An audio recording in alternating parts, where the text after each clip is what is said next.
Hey, welcome back to the Unbelievable Podcast.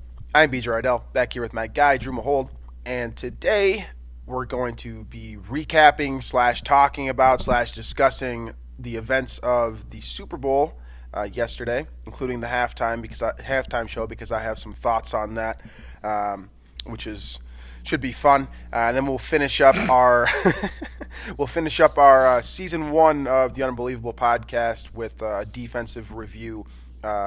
How Mike Zimmer's defense performed, which guys played well, which ones didn't play so well, and obviously we'll take a short glance toward the future and what may be to come as we embark on this off season of Vikings football. So that is the game plan for today. I'm going to say this again, and it's probably going to be wrong. I think this is going to be a short episode, but it may very well not be, because it never is when I say that. So that's the game plan. Let's hop right into it here. Let's start with the Super Bowl. And to me, it's okay. So first and foremost, that Super Bowl was one of the best Super Bowls that I've seen in probably about a decade, something like that. You can make an argument for the Philadelphia New England one or the New England Atlanta one, but really the big difference here is just the fact that New England wasn't in it. So you get a change of pace, you get a whole group of new players involved. And you get a change in kind of the dynamic of the NFL. The face of the league, I think, probably shifts to Pat Mahomes as of yesterday because of the way he performed and the way that game just ultimately kind of fell into the Chiefs' lap, whether you believe that it is a result of a breakdown of San Francisco or an offensive performance for the history books in the fourth quarter by Kansas City and Andy Reid. So that's kind of where I stand just right from the start. Watching that game, enjoying that game, what did you think? Are you happy with the result first and foremost? That was kind of the one thing that I thought about going into this. I had no rooting interest. I had to make a bet in order to root for a team. It's like, because it's like on one hand, like Andy Reid finally gets the Super Bowl, right. He's the guy that's deserved it forever. Easy to root for, but then like on the other hand, like Tyreek Hill wins the Super Bowl, and then Frank on Clark, the flip too. side, and then on the flip side, you get if the Niners would have won, then Nick Bosa would have won a Super Bowl. So there's it's however you feel about those guys, whatever. But I think it's really cool that Andy Reid finally won. And I think the one rooting interest I did have was I think I said this on Twitter too, but if the 49ers were to have won, then kind of my take on if Jimmy G can win the Super Bowl, Kirk Cousins absolutely can in Minnesota. My take on that would have been a little bit validated. So that's a fair point. From that respect, that's kind of the only rooting interest I had. But I have no problems with Kansas City winning, and Patrick Mahomes is very easy to root for, and he's really fun.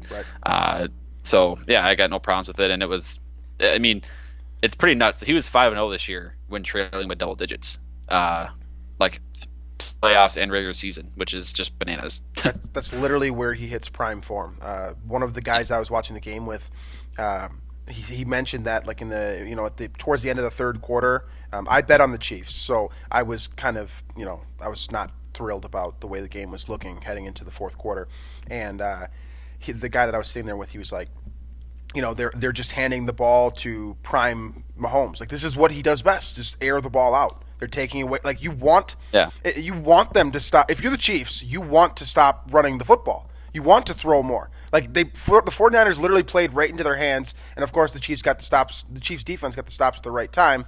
A couple key plays made there by Frank Clark and whatnot. Jimmy G also missed a couple of big throws. There was a couple he just the one to Emmanuel Sanders. The deep one to Sanders would have been a touchdown, and that would have won him the Super Bowl.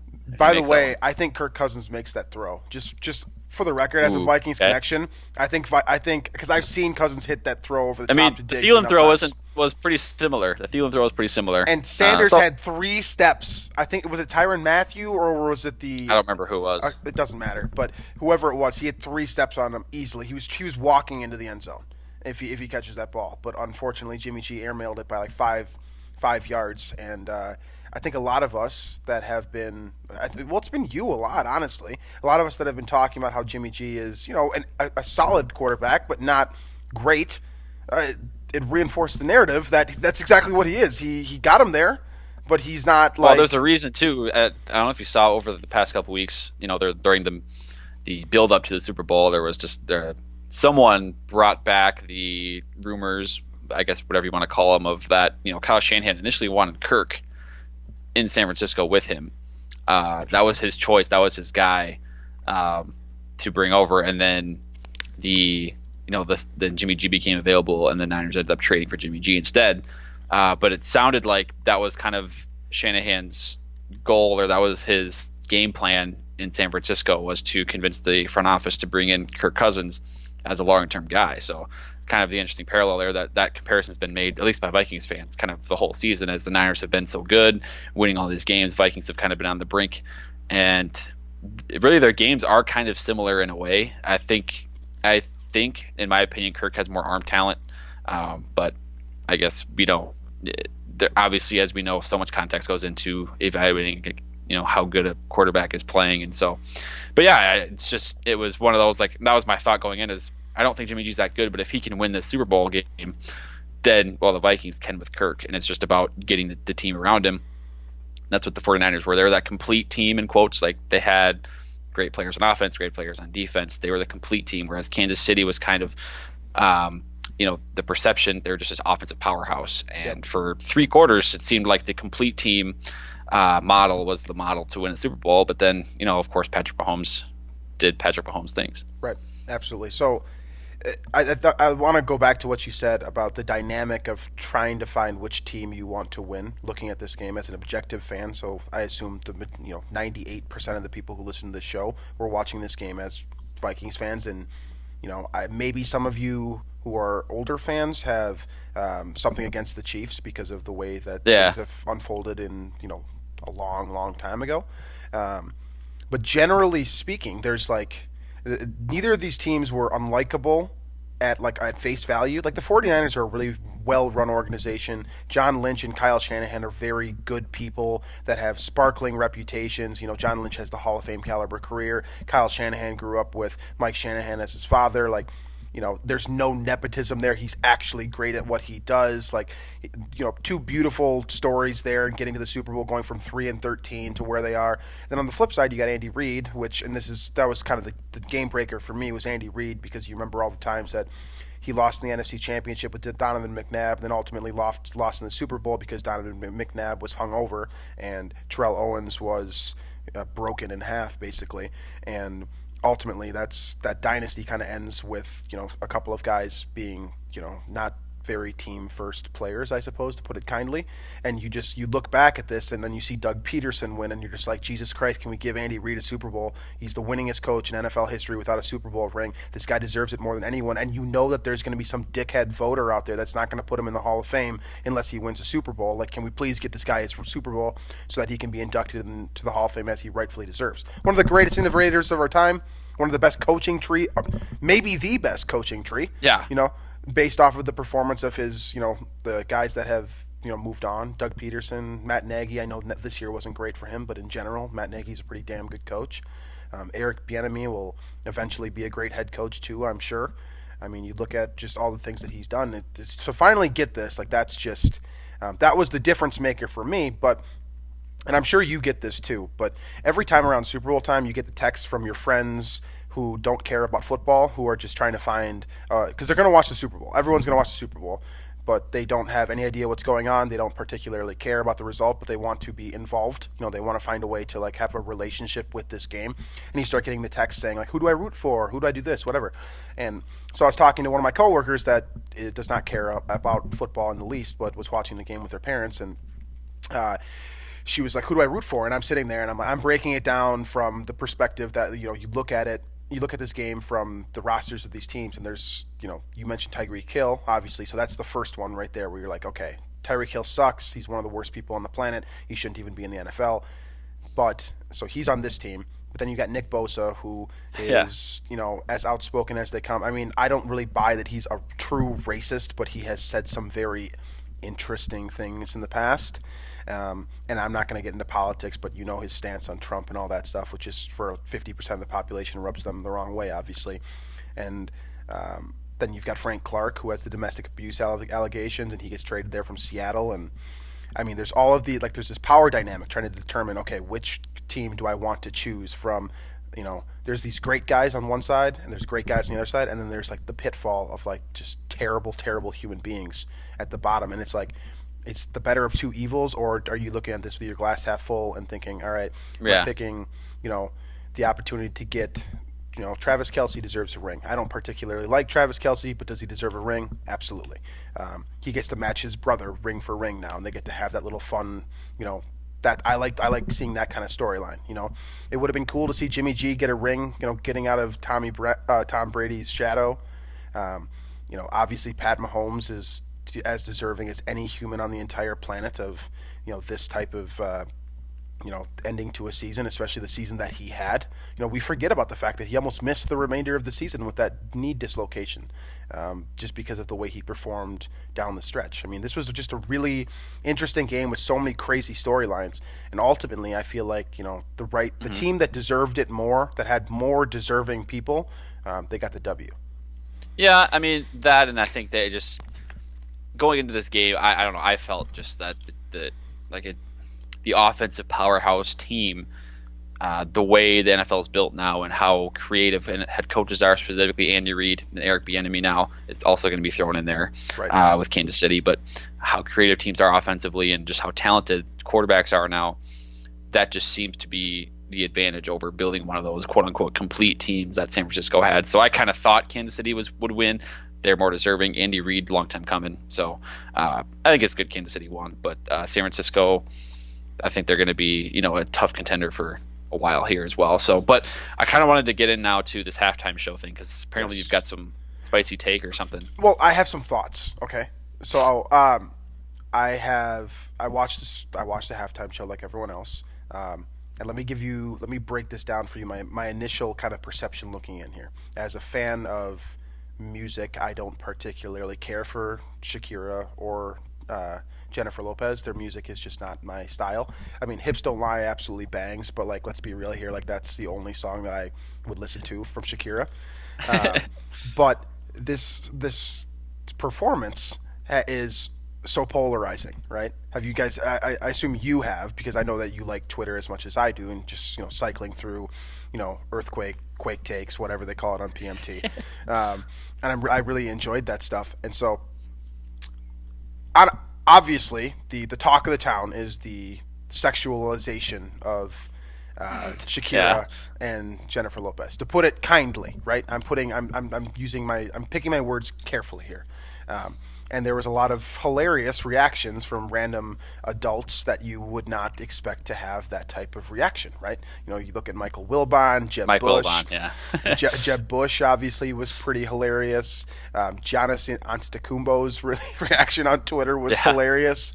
But so you get all these reactions, right? And then you've got, so on top of all these guys who are kind of, you know what they're doing, right? They were interested, and then you've got.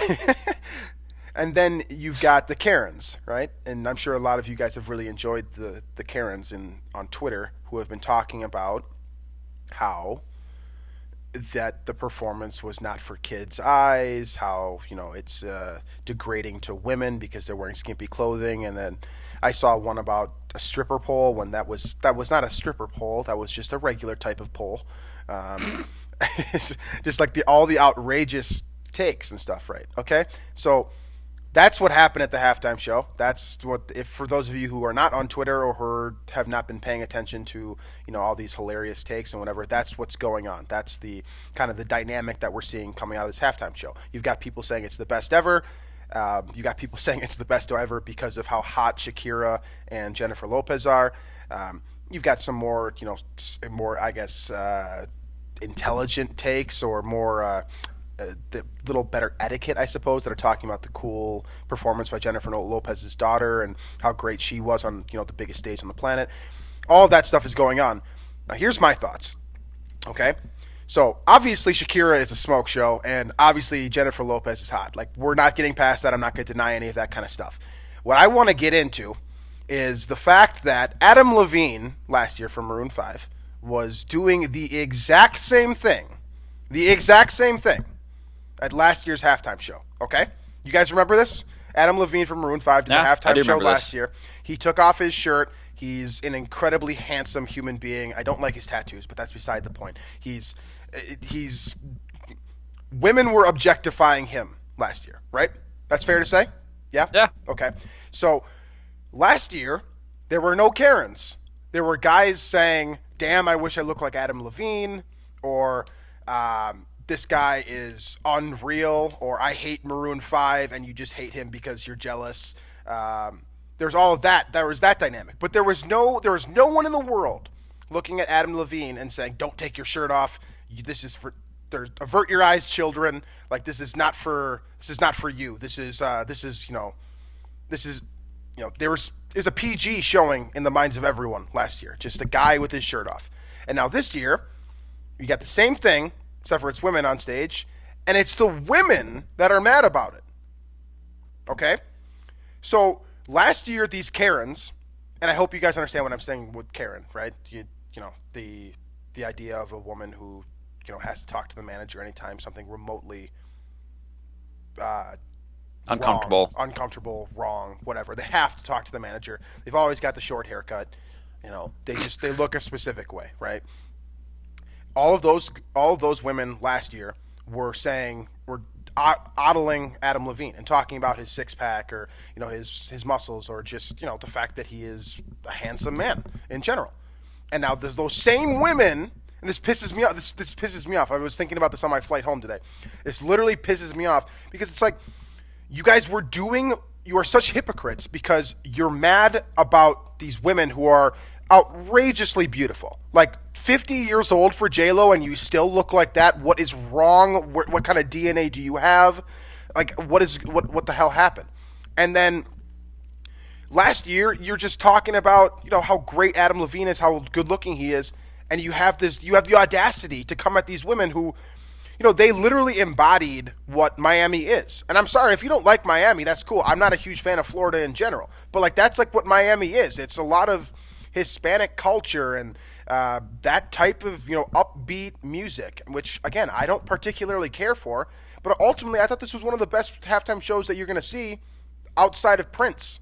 Just because it literally was the perfect, for a Miami Super Bowl, it was perfect. It was everything that you could ask for. And I mean, again, the element of the fact that you got two beautiful women on stage is nice and all, but, like, they're very talented too. The lip syncing thing doesn't bother me. I was watching Colin Cowherd earlier, and the lady who, you know, is like kind of his assistant on the show brought up that, you know, what happens if the electricity goes out on stage and you or the mic goes out? Like, you still want the music to be playing. These women are doing flips on the stage.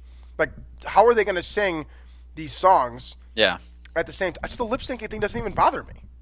I mean, it's cool if you don't. I mean, it's better because my take on concerts is that they're like 99% of the time they're just not enjoyable because it doesn't sound good.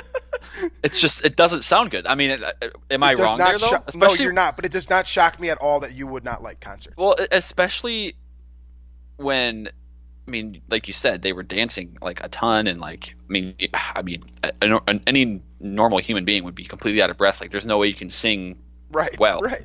It's just impossible. So that's my thing with like, obviously, if there's somebody that's just standing in one spot singing like you'd see on American Idol or something, that's one thing. But like, so many of these concerts now are like, it's all about the visuals and the like the you know, athletic acts on stage, if you will, and it's like you can't sing well and still do that. So I don't know, that I don't really have any take on the concert. Like, did you like it at all? Yeah, I mean, I was entertained by it. And that's the point of it, right? Ultimately? Right. It's just like, as far as, yeah, I'm not like the attire and all that, like, whatever, you know, because I was midway through the show, I was like they're wearing golf shirts. Well, the midway through the halftime show, and I'm like, well, goodness, like, this is, you know, if there are young eyes seeing this is interesting. And then there was like 50 children that came on stage and sang with, I think, J-Lo. So I was like, you know what, who cares? Like, it doesn't matter. It was provocative. It was definitely provocative. Yeah, that's the word I'm looking for. So I don't know. Halftime shows are always weird. Like, concerts are weird. Right. Left Shark or whatever that was. Like, that was so funny too. Like, this is like all of it's weird all the time. So I'm not. That's just how concerts are nowadays. Music and artists are all weird. They're all I can't relate. I can't relate. So Yeah. whatever. I just think it's so But your point, I do. I mean, I agree with your point that you can't. There's a double standard there where like I do remember last year how Adam Levine was dancing provocatively and he had the shirt off and he was moving his hips in an interesting fashion. And it's like he was. I'm just saying. That's what he was doing. I love the way that we're dancing around saying that these are attractive human beings doing sexual acts is hilarious. Yeah, I mean that's what it was, and it's just I didn't think of it this way. The response to a male performer versus female performers, I didn't think of it that way, and obviously you thought of it that way, and it's a good point. I mean, I honestly enjoy the people that react negatively to things more than the people who have positive things to say, just because it's so much more interesting. And do you follow CJ0 on Twitter? Yeah. He's like one of the best media guy. Like he has literally, if something funny happens on TV, it's on your Twitter feed within like 30 seconds. If you're not already following him, like do that immediately because it's the best. And I was reading like the comments on the Shakira thing where she's doing she looks like the what's the SpongeBob episode where they got the magic conch and they're doing they're doing like the thing, like Shakira did that. He posted a video and it literally like the caption of it is just Shakira with an exclamation mark, and it got like 34,000 likes and like 17,000 retweets or something. Like it did numbers, okay? And the comment section underneath it is just like, it's hilarious. Like I highly if you've got 20 minutes at work tomorrow, just bored, read through it because it's so perfect because you've got people in, the profile picture of like the person, like the male and the female who hate everything, who have a problem with everything. They're all in there. And then you've also got the kind of the creepy kind of interesting guys who don't seem to care what other people think of what they say on the internet in there. And, it's perfect. And I really, really enjoy it. Well, then you got the people that are actually really funny and like great at using memes like that or using a video like that to create a meme, which is the best part about Twitter during the performance. Absolutely, yeah, it was highly, highly entertaining. I thought it was a great show, and I don't like the music. I don't need a sexual performance like that to be entertained by the halftime show, but just as a whole. That's the way that I looked at it, and I would challenge you to look at it the same way with because next year it's probably going to be another male performer, and granted, the way that male performers typically look, I would assume we will see something like that next year, and we're going to get the double standard again. And I would challenge you as an adult to look at that with a an objective eye into the way you're evaluating the performance. If you are a Karen or a Greg, I guess is probably the equivalent of a Karen, don't be that person, please. And if you are, like, hide it a little bit better, because I just don't get it. Like, there's no reason to complain about that stuff. But those are my thoughts on the halftime show. Those are my thoughts on the Super Bowl. Let's talk about the Vikings. Let's make a quick transition here, break this thing down, and that'll be it for the show. So, this transition is awful, by the way, because I've got nothing creative here to lead into, so I'm just going to jump right into it. So the Vikings defense last year, not the Vikings defense that we've seen of old. It was not, since Mike Zimmer arrived in 2014, we have watched this defense basically evolve year after year after year, right? In 2014, when he arrived, he had a couple of playmakers on defense. Harrison Smith, Everson Griffin got that big contract that'll, at least me for sure, said was stupid and ridiculous. And a lot of things, changed. The defense evolved. Xavier Rhodes became an unbelievable player within about a year and a half. We saw the evolution of his game from being, a handsy, solid cornerback to arguably the best in the league during the 2017 season. He had a Stephon Gilmore type year in 2017. You saw kind of the evolution of guys like Trey Waynes, who, Waynes has never hit the number 11 overall pick mark, in my opinion, but he certainly has gotten better over the years, and you've seen the way that he's played. The evolution of Anthony Harris has been awesome to watch. Harrison Smith went from being a very good player to an elite Hall of Fame caliber player.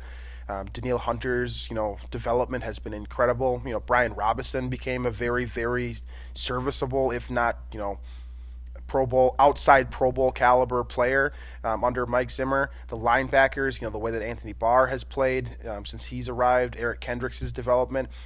My point being here is that this is basically the first season, maybe 2018 a little bit, but the defense was still pretty damn good last year. This is really the first season that we've seen a significant drop off from this defense. And, this defense is still good. It is. I think there's two kind of position groups maybe that you can kind of point to for the drop off. I think interior defensive line. I think Linval kind of, I don't want to say plateaued, but he wasn't as effective. It seems like, it's that plus Sheldon Richardson being gone, clearly there was a hole that wasn't quite filled completely there. Not at all. There was a lack of. Sheldon Richardson's a stud, and I think at least from the pass rushing perspective, that was a big deal. But also, against the run, I think the Vikings were in a few games this year kind of really beaten up in the interior of the line. I think the Seattle game specifically comes to mind there. Kansas City, Green Bay, the second time too. Long plays that we're not used to seeing. Right. And then obviously cornerbacks is the other one, which is, it's possible the Vikings have, 3-4 new cornerbacks on the roster next season. Xavier Rhodes could be gone, Trey Waynes could be gone, Mackenzie Alexander could be gone. Yep. You probably get one of those guys back. If we're being realistic here, one of those guys is coming back. Yeah, and really the only guy I'm confident is going to be back and playing a significant role is Mike Hughes. The safeties are tremendous, right? Harrison Smith and Anthony Harris, who, by the way, also needs to be brought back somehow, some way, because Anthony Harris is going to get paid by somebody because he's very good. Yep. Eric Kendricks, phenomenal. Anthony Barr is kind of, he's athletic. He's rangy. I wouldn't say he's a superstar, but he can certainly play, and he's a very, very serviceable, at the very least, kind of counterpart to Eric Kendricks. And then obviously you had defensive end Everson and Daniil Hunter, both fantastic. And then Fadio Denebo, also fantastic as kind of your rotational guy. And if Griffin is not able to be brought back or they don't restructure, whatever the case may be, I trust Odenebo to be that guy to kind of slide in and be a solid, reliable bookend on that defensive line opposite Daniil Hunter. So really, to me, it's just interior defensive line and your cornerbacks. Those two position groups need to be addressed, need to be improved, and once that happens, and however Mike Zimmer wants to do that, I think the Vikings defense will rebound a little bit in 2020. So a couple things here that I want to highlight before we move on to kind of the second phase of how we're going to evaluate this performance by this unit. First of all, props to us, more you than me, but us in general, for pointing to Anthony Harris as a rookie, undrafted out of Virginia. We said that this was going to happen. We called this from 4 years out, that this season was coming. If he could put some mass on that body, he was going to be a Ed Reed type. Not. I remember it was the Chicago game in 2015 when I think he got the start out of kind of nowhere because there was some injuries, and he played that. He had a couple of really big plays in that game where you could see like the range, like kind of that center fielding type range where he had the instincts and the range at the time. He was just kind of a twig. And then you kind of think a couple weeks later they played that Arizona game where he got like destroyed by Larry Fitzgerald on the block. Yeah. I think, or maybe Michael Floyd did 1-2 down the field where you could just tell, okay, this guy is way too small. But obviously now if you look at him, he's a unit. He's a big dude. And he bulked up. And he's more than big enough to play a starting safety position in the NFL. And he's a stud, clearly. Absolutely. Okay, and the second thing that I wanted to highlight here, and this kind of goes back on what I was chirping the Vikings for on the last episode when we were talking about coaches. I was talking about the dynamic of having two defensive coordinators and how weird that is, and how I ultimately think it's kind of dumb, and that it's basically just a title change and a reason to give them a pay raise. I look at it like this.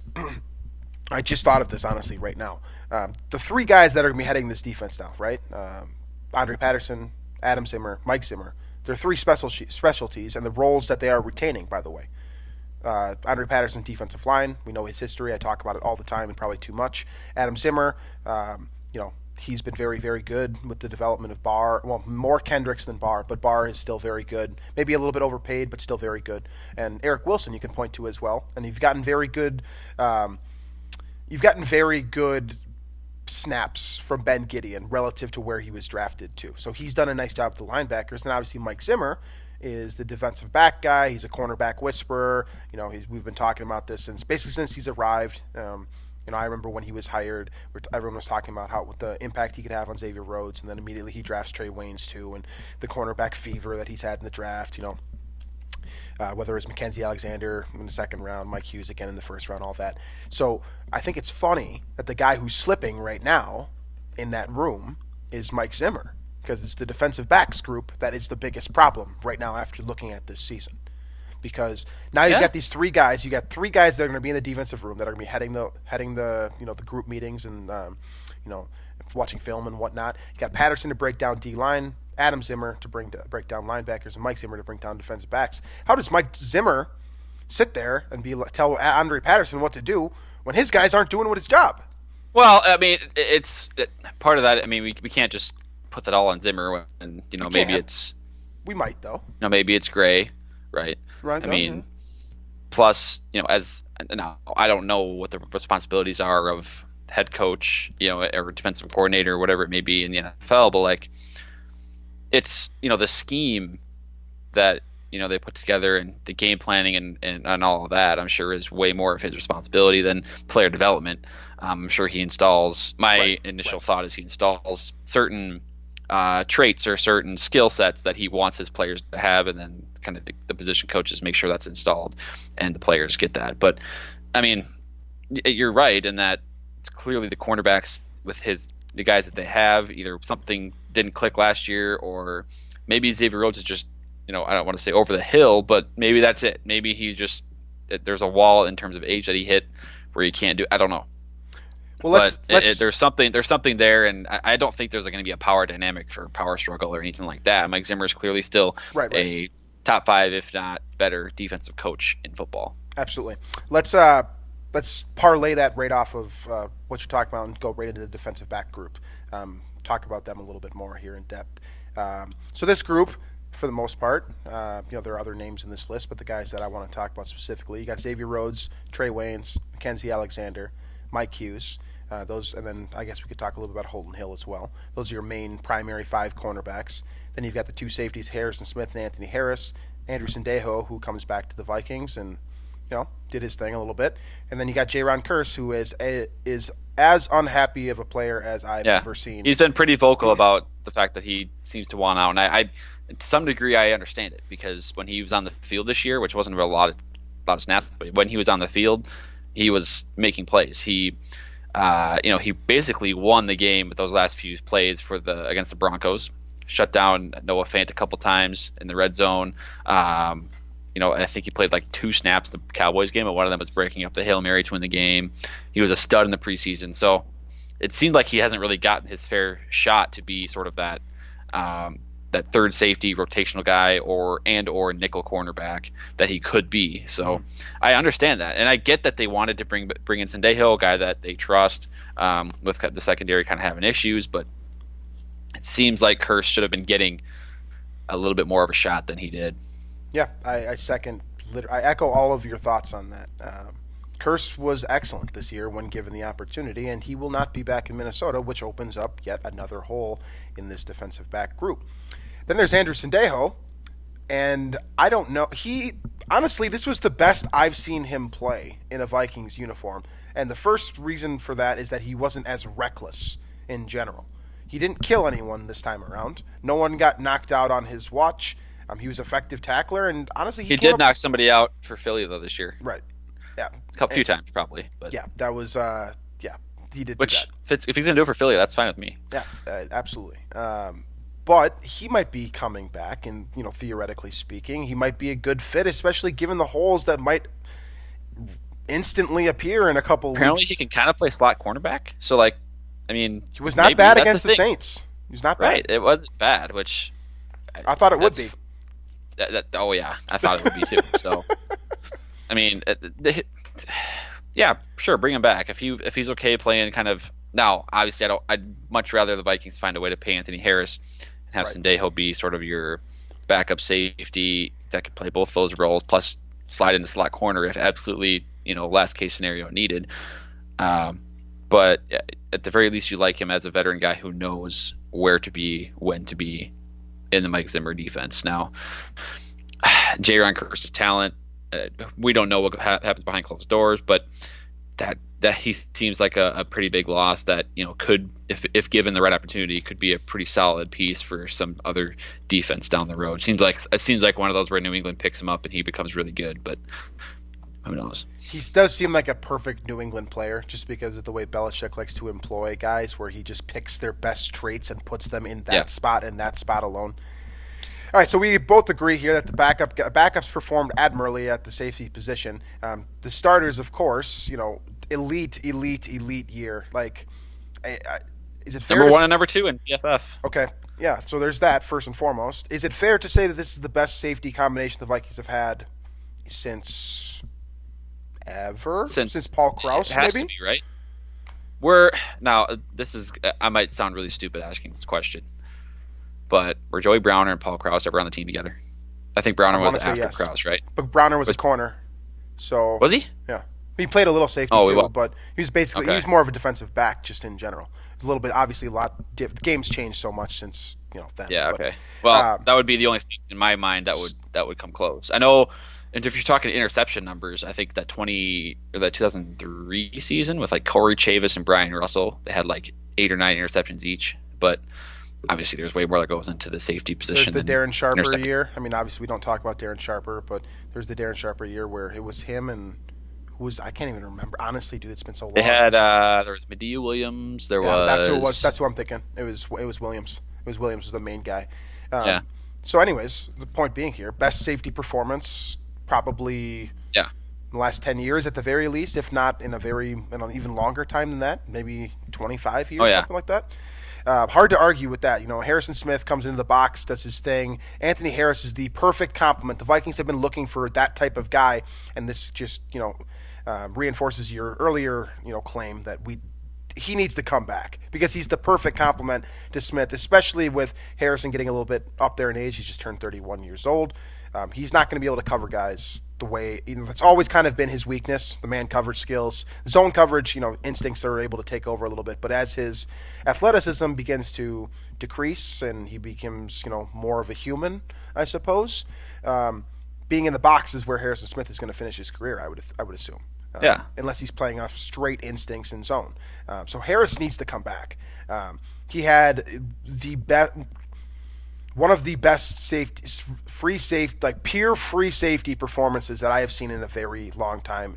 For sure for this organization, and you can extend that out to other teams as well. Earl Thomas is probably the one guy that you would put above Anthony Harris over the last few years for sure. Right. But there's other guys too, obviously. But like we're just from a Vikings lens, we're looking at this, and we haven't seen a counterpart to Harrison Smith, in a while. And it's tough to like quantify how much damage control those guys did for these cornerbacks. But I mean, my goodness, how many times did those corners get beaten 1-on-1, and then who knows how many times a 3rd and 8 was saved by with a coverage sack maybe because Harrison Smith and Anthony Harris were maybe reading the play right or whatever, what have you. So you can't quantify that type of thing, but I think it could have been a lot worse. Those two guys need a lot of credit because who knows, those cornerbacks look terrible this year, and if the Vikings, who knows, the Vikings are for sure probably not winning a playoff game. Who knows how many wins they have if Harrison Smith is trying to do that by himself. And that's a perfect segue into the cornerback position. So Rhodes, worst season of his career. So I want to say something first before we get into the cornerbacks. Please do. Now I'm not going to put this on the cornerback players, the individuals themselves. This seems like, and it seems like a lot of teams do this, but it seems like the Vikings in particular did this a lot this year. 3rd and 4, 3rd and 2, 3rd and 3. You got your corners playing off 8 yards. So then you have receivers running a 5-yard hitch, running a 5-yard slant, running a 5-yard, in route, whatever it is, and getting the first down with ease. Especially when you have a guy like Xavier Rhodes, Mackenzie Alexander, those guys that do pretty well at the line of scrimmage, bodying guys, press coverage. That seems to me, now I'm no coach by any means, but like I mean, those guys their strength is kind of getting physical at the line of scrimmage. You should use that, especially on those third and short situations where like you're trying to minimize the short passing game, right? Like that's how teams try to convert those third and short. So from that perspective, I'm removing some blame from these corners because it seems like a lot of times in those key third and shorts, third and mediums, they were not put in the right position to succeed, I guess is what I'm saying. I don't know. I think that's a fair point. Scenario in a lot of games that I saw, and it was frustrating. The difference between press and zone coverage for Xavier Rhodes is like night and day, right? Like the way that he performs when he can get his hands on somebody and he can kind of move their body off the line of scrimmage is just significantly different than when he's playing 7 to 12 yards off. Like it just doesn't make sense. So that to me, that's a Zimmer problem. That's something he's got to look in the mirror. And for what it's worth, Zimmer's gotten a lot better at looking in the mirror during the offseason as he's aged as a head coach. But Xavier Rhodes is a product of his excellence as a defensive guy, and also some of his stubborn qualities as well, where he thinks his scheme's going to work no matter what. And can you really blame him? After all the success he's had throughout his career, like he thinks he can make anyone work in any sort of role. And I think that Rhodes kind of got a raw deal to a degree, but at the same time he was also awful. There's so many plays where he just didn't get his head around. He wasn't in the right place, or someone wasn't in the right place, and it certainly seemed like it was Rhodes who screwed it up. Point being here is ultimately I think that he played himself out of Minnesota. Relative to his contract situation, it's the perfect way to find money for Anthony Harris. Let Xavier Rhodes go. I'm okay with it, and I'll be real with you. He is my favorite Vikings player in history. So that's going to hurt when that day comes for me. I love Xavier Rhodes. I loved talking to him. I loved covering him. I loved watching his film. All of those things for me were awesome. I have a jersey hanging in my dad's garage of his. The OBJ Monday Night Game 2016. That was one of the best ever. One of the most fun games I've watched, just because of the way he was able to rile up OBJ and completely take him out of the game for a Giants team that needed his talent more than anything. That was great. And it was all Rhodes instigating it, and he was like, that was his prime, 2016, 2017. It wasn't just his skills on the field, which were great, but like he did seem to jaw with other players, and it seemed to work. Like he didn't talk for his first 4 years either. Right. He seemed to understand the gamesmanship part of playing cornerback, the cockiness, the confidence, and how he used that to his benefit, which is what, like Richard Sherman, did that better than anybody. And even I saw someone talk about Darrelle Revis last couple of weeks saying like he wouldn't say a single word, but it like affected the receivers because like they would, even when they would, Revis would shut him down and knock a pass away, didn't say a word, just like stared at him, So like it's whatever it works. Obviously, it's different for every cornerback, but like Rhodes found a way, obviously with OBJ, Antonio Brown, Julio Jones, all these guys, to keep them under wraps, like 3 for 30 every time, right? That they would play the Vikings, and you could see it on the field. He was jawing with him, saying, "I don't know, I'm not going to act like I know what it was," but something was working, and those 2 years, it was really fun to watch him. Yeah, so that'll be disappointing, but necessary. Then you got Trey Waynes and Mackenzie Alexander. To simplify their existence in Minnesota moving forward here, which one would you rather have back based off their performance this year? I think I'm going to say Mac just because I think he's more versatile. I think he obviously can play slot, but I think he can also play outside. And obviously, if you throw Waynes in the slot, you're not going to end up in a good spot. So I think from that perspective, I'll take Mac moving forward. A little bit younger too. Right. Yeah. So. The problem though with that is I do know Zimmer likes to have a taller cornerback, and so that would leave you with Hughes and Mackenzie Alexander kind of as your only two corners, and I would imagine he will go. There will be a rookie round. He'll try to find a 6'2" corner. Yeah, so it's happening. That's what you're gonna and I'm here for it. I know a lot of Vikings fans are thinking the possibility of trading up for a quarterback or taking a quarterback in the first round. It's not going to happen. Don't even think about it. And as much as I would personally like to take a quarterback high in the draft, I think it's, that's part of the NFL now. You got to have quarterbacks. You don't want Sean Mannion as your backup. But you definitely do not. Yeah. But this, based on Rick Spielman's history, based on this organization's history, they're going to roll with Kirk Cousins in 2020. and it's kind of make or break with him. And Mike Zimmer loves to take his defensive backs in the first round of the NFL draft, so he's going to do that, especially after the way his cornerbacks played last year. Absolutely. I don't think we don't really excuse me. I don't think much more needs to be said on that front. Obviously, the cornerback group, the top three guys, with the exception of a couple solid games from Alexander before he got hurt, was not good.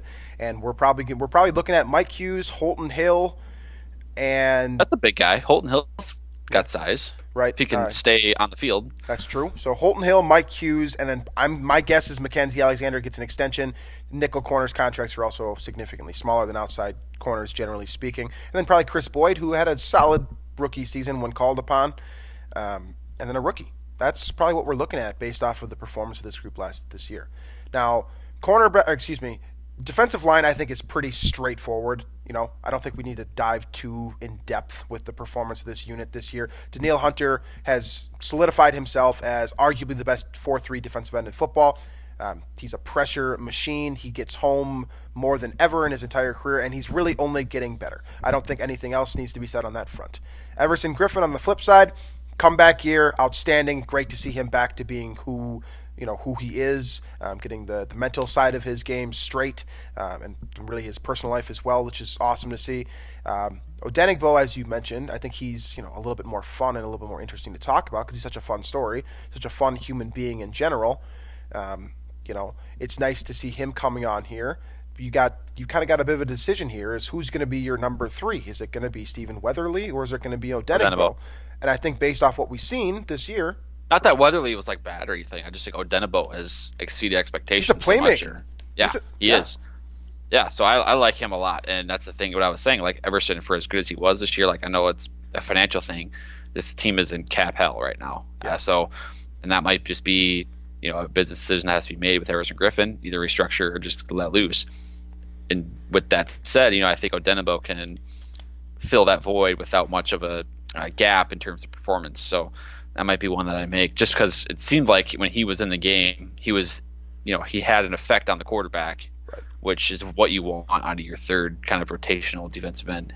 Plus, that Zimmer's going to draft a defensive end in the third round, so that's just what happens in this state. So on the interior, you mentioned it earlier, Joseph, not quite the same guy he was the last couple of years. Still effective, still big, but he's not as much of a pass rushing talent anymore. He's become more of a pure nose, kind of what we have come to expect from that position over the last several years. And then Shamar Stephen, I'm just going to be very frank with you all. He needs to go. I can't stand the guy. He's a one-trick pony who is just a beefcake that stands in the middle there and eats up blocks. That's all he is to me. When I rewatch these games every once in a while, he's just not a guy that flashes on the screen ever. I think he's a very nice role player that plays 10 snaps at the most. And I would give those snaps give those to Jaleel Johnson, who, thinks the Vikings are winning the Super Bowl next year, and I can get behind that. So, I think that we're going to see a massive, massive changes on both of these two positional units. The problem is in one sense, yes, I think there's going to be a lot of changes, but also they're very limited as to what they can do. They don't just have the freedom to do whatever they want. So they have to get very creative. Obviously, Rob Brzezinski is as creative and as effective at manipulating that cap as anybody. So who knows what's going to happen, but changes need to be made, and we can't even comprehend what kind of changes are able to be made. That's the truth. What do they have, minus $10 million in cap, or I don't even know what it is. I think it's more than that. It's not good, folks. It's bad. It's bad. So who knows? Obviously, top of my head, Riley Reef, Everson Griffin, Xavier Rhodes, and then maybe Harrison Smith. I've heard Harrison Smith as a trade bait type of guy. I don't like that. I've seen way too much discussion about Stephon Diggs as a trade candidate. That needs to stop. And he's reading it now, by the way. Stop doing that. Don't be that guy. I love that guy. Kyle Rudolph is another one that I would really hate to see him leave, just because he's awesome to root for. But another guy that there's going to be. I know it seems impossible every single year, but he pulls it off. But this seems just insurmountable. The cap situation and keeping all the guys. I don't know how he'll pull off. If he does pull it off, then my word, building him a statue. And really, that statue should have already been in the process of being built after what he was able to pull off last year. For real, though, if hypothetically, if the Vikings do win that Super Bowl in 2020, and they're able to retain all these guys somehow, like, he actually should get like, I'm not even kidding. Yes. Give him a statue at Bank Stadium. All right, last position group here, and then we're out. Linebackers: Anthony Barr, Eric Kendricks, Eric Wilson. I don't think we need to touch much on Ben Gideon, given that he missed most of the season with an injury. So those are your three guys, and I think those are your three guys next year too. By the way, yeah, it's Eric Kendricks is a stud. Anthony Barr is solid. I wouldn't say Anthony Barr is maybe living up to that first round draft status anymore, but Eric Kendricks is living up to first round draft status, even though he was a second round pick. So it kind of makes up for it. Then Gideon and Eric Wilson, there's like not much to talk about because the Vikings are in nickel all the time. Eric Wilson is very athletic and becoming more instinctual. Ben Gideon is fine. He's instincts alone. That's it with Gideon. So that's about it. That's like all I have to say. It's the linebacker position in Minnesota is fine. It can get better, but I'm not expecting it to, just based off where they're at right now. So there's two questions coming off that. I think we basically just answered one of them. Eric Wilson or Ben Gideon next year? I like Wilson. Okay, I do too. I think that should be set in stone. I don't know what Zimmer's problem is. I think he likes to have. I don't know why he likes to have that stay-at-home, pure like. It makes me think of Brandon Spikes. Do you remember Brandon Spikes? The guy that vaguely. He was played for New England for several years, and he was an outstanding run stopper. But he was not right for this era of the NFL. Couldn't cover anyone. He would have been perfect for like the 70s or 80s. Not good this year. Or excuse me, this generation. That's who Ben Gideon reminds me of, and Spikes was considerably more talented, more athletic, a lot better player. But that's what I see in Gideon. It's just straight instincts. He can't cover anything. He's not built for this type of NFL. So I'm going Eric Wilson all the way. I loved what I saw from him in his development this year. I loved him as an undrafted guy out of Cincinnati. I know that Jordan Reed, our guy, banged the table for him when the Vikings picked him up. I'd love to see him in a starting role next year. Final question here. Anthony Barr. I just want to touch on him a little bit more. Two things on him. One was the contract extension. Looking back after just 1 year. Fail or refresh fail or okay. Me on what the actual terms of the deal are, because that's obviously that's going to be a little bit of a factor into what how I evaluate the deal. He's like it's not like he's a bad. I'm not trying to frame him as a bad player. I think he needs to be used more as a blitzer than he is, because I think he is very effective when he does blitz and when he does rush the passer. He's very it seems like his hit rate in terms of when the blitz is being successful is very high compared to other linebackers, especially in 4-3. So this is my next I would like to see that. Yeah, I would like to see that a little bit more. But he's a very rangy, very athletic linebacker that he certainly can play. He's more than serviceable next to Kendricks. So it's a 5-year, $67.5 million contract with incentives built in around it. You're looking at a $10 million base salary next year, a cap hit of $12.7 million. That was just signed before 2019, right? Mm-hmm. So yeah, I wouldn't say he's living up to the contract, like you said, I think before. Right, and I agree. You said but the problem that this is why I don't like the Pro Bowl so much. I just don't like the Pro Bowl selections, is because I imagine that his agent is using his Pro Bowl selections over the years as leverage, and Xavier Rhodes is probably going to get that same thing from some team this offseason too, and I don't like it because it's a popularity contest more than anything than the actual evaluating performance. Was it 2018 when or 20? I think it was 2018 when Barr the super kind of down year, and nobody thought of it was kind of like the way Rhodes played this year, where it was just and he snuck in as a Pro Bowler, and it's what? So I don't know. That's a tangent. He needs to play better, but he needs to be used differently. Okay, how about I'll put it this way: if I was going to rate him on Madden, I'd put him at 83 overall. That's literally what I was just going to say. Exactly. It's solid. Yeah, solid. I don't know what his rating is. It might be that. It might be worse or higher. I don't know. I think his role needs to change too, and I think this might be we might have a seam here to open him up for more opportunities as a pass rusher with Everson Griffin potentially gone. We might see him sit. We talked about this during training camp. he might be putting his hand in the dirt more next year, and that will make his contract, the value of his position will increase dramatically if that happens. But as a whole, yeah, 83 is a great number. That's basically what he is, and that is not worth $10 million next year. For what it's worth, potential out. I'm looking at Spot Rack right now. Potential out in 2021, which would make it a 2-year, $26 million contract with 7.8 in dead cap. But then you can get out from underneath the dead cap of 5.2 and 2.6 in 2022 and 2023. Something to keep an eye on heading into next year. But as a whole, Anthony Barr needs to play better. Still a solid player. Needs to play better to live up to that contract. Eric Kendricks, electric player, finally getting the recognition that he deserves. I'm thrilled about that. And Eric Wilson, to me, slots in as your other outside cornerback next season. I don't see any way around that unless the Vikings find a way to get some superstar talent at linebacker in the draft. And let's be real here, that's not going to happen given the other needs on this roster. So that, I believe, concludes our defensive overview here and kind of the outlook heading into next year, in brief. So ultimately, just give me a grade. What does the defense get from you this year? Like a B plus. I mean, it's still a really good defense. Like, we kind of nitpick and critique it quite a bit, but the safeties are studs. You have a really, really good kind of star linebacker, and then 2 great pass rushers.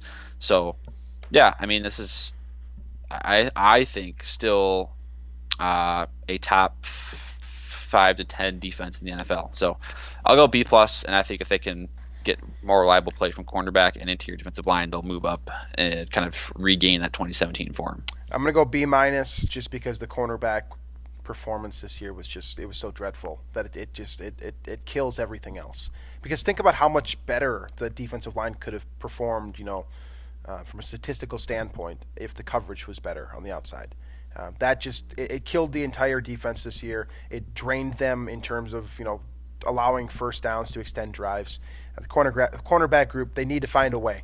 Otherwise, this team's not getting to the promised land with this group playing the way it currently is. And I think we're going to see a dramatic shift. We're going to see a lot of changes here, a lot of very fun, familiar faces, guys that we have come to love and feel like we know on a personal level are likely going to be gone this year, and that's going to be disappointing. But it's going to be rough. This is going to be a rough offseason for me personally because I trace my Vikings roots really back to 2009, but really where I became intensely interested in terms of a cover, watching this team in order to provide content was 2014 when Mike Zimmer arrived. That was right when I graduated from college. Just when I started writing about sports, when we started doing podcasts and all that stuff. And a lot of these guys are, they're aging out. And so this is going to be a difficult offseason. It's not going to be fun to watch, but the changes are coming, and we have to embrace it as fans and as analysts or amateurs or whatever the hell you want to call us. That's what's coming here, and that's a reflection of the play this season. So that rounds out today's show, and it effectively rounds out the first season of the Unbelievable podcast. Now, I want to quick say thank you to you guys because this has been a lot of fun being back doing podcasts with Drew again. We took the year off, obviously, after moving on from about the Labor brand and giving that to Vikings territory to do what they want to do with it. And coming back this year, the first episode we did, I looked these up before the show. We got 36 listens on the very first episode of this show. Which was disappointing. I immediately lost the only advertiser that we had lined up. No money was coming into our pockets with those numbers. So that was super disappointing. But the way that this show has developed over the course of this first season doing it, it's been a lot of fun to watch. We're now averaging right around 1,200, and that's largely in part to the partnership with Daily Norseman and Climbing the Pocket, which has been great, and I'm thrilled about that. But I had a lot of fun this year, and I'm very thankful to those of you out there who listen to the show regularly and will hopefully continue to listen to the show during the off season. It makes it fun to do. obviously we don't get paid very much to do this, so for those of you that do interact with us and engage with the show and that, it means a lot. It's a lot of fun. It makes this thing worth doing, and I just want to say thank you, and I hope you enjoyed the first season of kind of this new branded show that Drew and I started up this past August. So we'll head into the off season next episode. That's what we'll be talking about. We'll start looking forward to the draft, free agency, what the hell to do with this cap situation. I'll have to do some research to get some unique content, because I'm no Rob Brzezinski. Math is not my forte, but yeah. So that's the game plan moving forward here. We'll have a show continuing every Wednesday. That's the plan. But yeah, thank you for listening. Thank you for continuing to listen. Continue to enjoy the the Climbing the Pocket Network. Make sure to listen to those other shows that are available on Daily Norseman. Use that comment section. Find us on Twitter. Do your thing. Subscribe on iTunes.